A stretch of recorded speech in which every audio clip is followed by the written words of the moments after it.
Heart attack serious है। Operation के लिए पूरे 5 लाख रुपए चाहिए। डॉक्टर साहब, मेरे पास इतने पैसे नहीं हैं। टाइम बहुत कम है।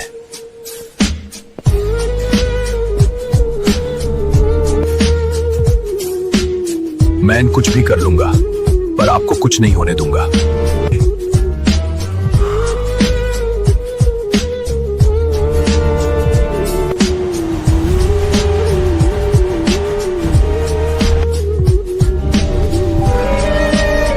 ये ताकत मेरी नहीं, मेरी माँ की दुआ है। जोर का धक्का, टेबल हिल जाती है और रेफरी हल्क के हाथ को ऊपर उठा देता है।